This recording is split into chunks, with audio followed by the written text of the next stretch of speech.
जय श्री राधे कृष्णा साथियों। मैं भी कृष्णा ज्ञान सहारा चैनल में आपका स्वागत करती हूँ। कैसे हैं आप?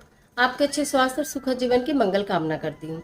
आपके और अपने इष्ट देवों को कोटि कोटि नमन करते हुए, बड़ों को प्रणाम करते हुए वीडियो प्रारंभ करते हैं। साथियों, सावन का पवित्र माह चल रहा है, उसकी अनेकों शुभकामनाएं समस्त ज्ञान सहारा परिवार को। आज हम बात करेंगे कि क्या ऐसा तो नहीं कि सावन में आप पूजा कर रहे हैं, लेकिन शिवलिंग की पूजा करने में आप कुछ ऐसी गलतियां कर जाएं कि जिससे आपको पूजा का पूरा फल ही ना मिले।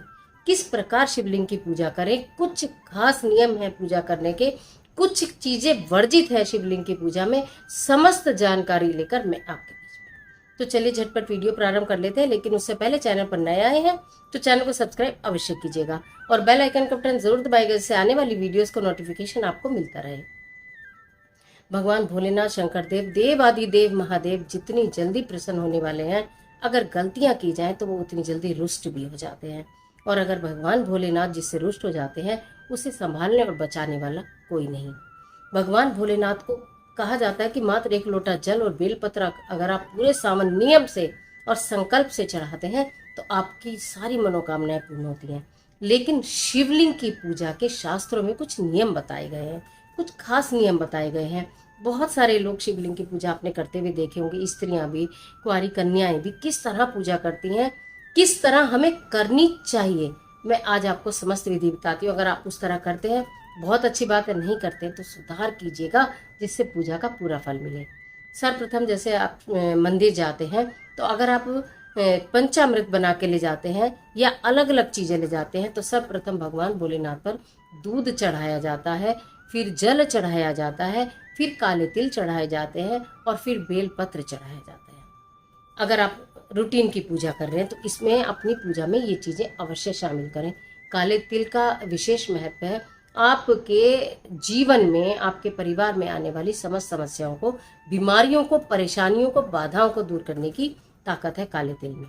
तो ये चीज़ें चढ़ाई जाती हैं। आप पंचामृत से शिवलिंग को अभिषेक कर रहे हैं तो भी कोई बात नहीं, तो फिर आप पंचामृत से करके शिवलिंग पर आड़ी लकीरें 3 खींची जाती हैं। आड़ी से मेरा मतलब चंदन से ऐसे ऐसे ऐसे 3 तिरछी लकीरें आड़ी जिन्हें कहते हैं, ऐसे आड़ी लकीरें चंदन से 3 उंगली से भगवान शिवलिंग पर जो है वो अर्पित की जाती हैं।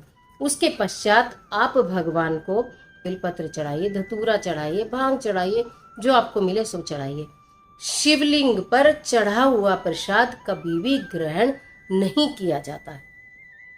जो शिव जी के समक्ष प्रसाद रखा होता है, यानी कि नीचे हम भगवान को दिखाकर, भगवान के ऊपर तो हम फल नहीं रखते, रखने भी नहीं चाहिए, दिखाकर हम नीचे रखते हैं, वो प्रसाद आप ग्रहण कर सकते हैं।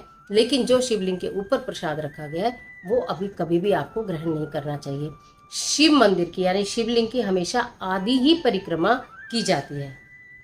आदि ही परिक्रमा की जाती है। जलधारा होती है, जलाद्री जिसे कहते हैं, वो होती है, उधर को उसको कभी लांघना नहीं चाहिए। अब एक और बात बताऊं कि शिवलिंग के ऊपर जो जलधारी होती है वो क्यों होती है। शिवलिंग में पूरा समय एक ऊर्जा, एक तेज निकलता रहता है। उसको शांत करने के लिए ऊपर जलधारी जो होती है वो जलाद्री जिसे भी कहते हैं वो टांगी जाती है। उससे बूंद बूंद बूंद बूंद जल जो है वो शिवलिंग पर गिरता रहता है, जिससे कि ताप में शांति मिलती है। सर्वप्रथम जब आप पूजा करें तो माँ गोरा को प्रणाम करें, उन पर जल अर्पित करें, फिर भगवान भोलेनाथ पर अर्पित करें। इस तरह से आपको करना चाहिए।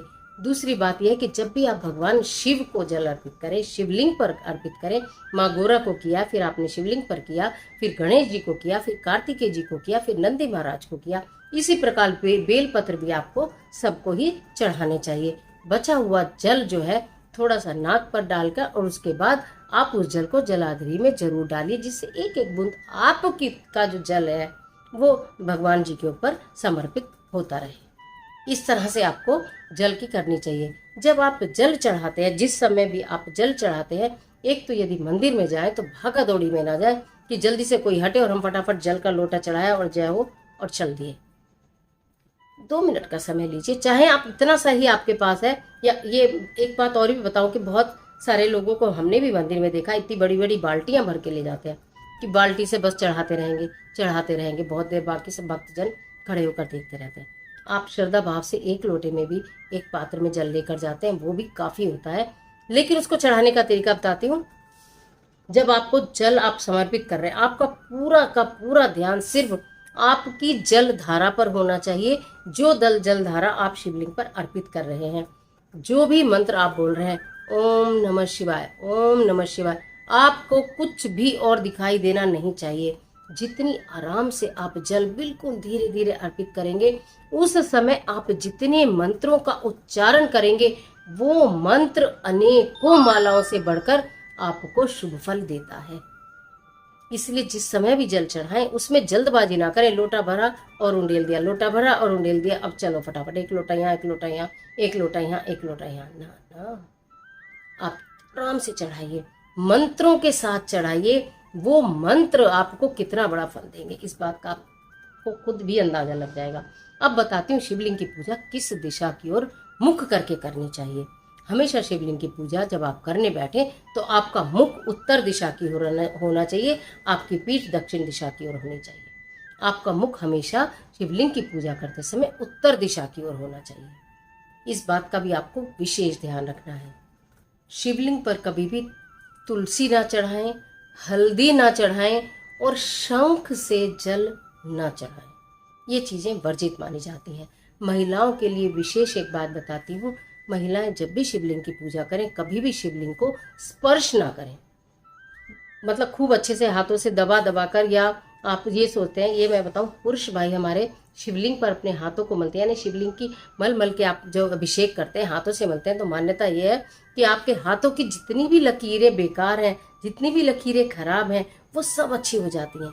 लेकिन महिलाओं के लिए कार्य सर्वथा वर्जित है। महिलाओं को कभी भी शिवलिंग को छूना नहीं चाहिए। माँ गोरा को भी ये चीज़ पसंद नहीं है, इसलिए आप शिवलिंग को दूर से प्रणाम करें। जल अर्पित कर सकते हैं, जो आप अपने सामान ले गए हैं वो उनके समक्ष अर्पित कर सकते हैं, लेकिन उनको आप स्पर्श ना करें तो ही बेहतर होगा।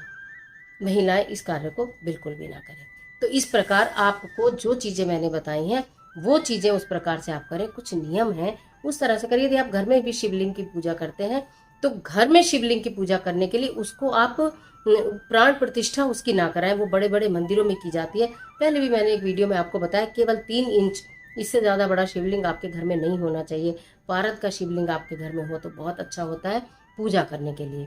और उसको अगर आपने घर में शिवलिंग को रखा है तो प्रतिदिन उसकी पूजा होनी चाहिए। मैंने बताया शिवलिंग में से एक ऊर्जा हर वक्त निकलती रहती है, इसलिए उसके ऊपर जल चढ़ाना अत्यंत अनिवार्य हो जाता है।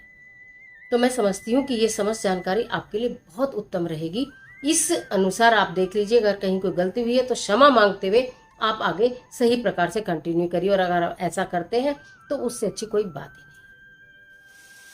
तो आज के लिए इतना ही, इजाजत दीजिए। मिलती है एक और महत्वपूर्ण वीडियो के साथ। तब तक हंसते रहिए, मुस्कुराते रहिए, अपना और अपने अपनों का ख्याल कीजिए। सावन के महीने में भगवान शिव और माँ गोरा को प्रसन्न करने के लिए जो कर सकते हैं सो करिए। कमेंट बॉक्स में हर हर महादेव जरूर लिखिएगा। ईश्वर आपकी मदद करे।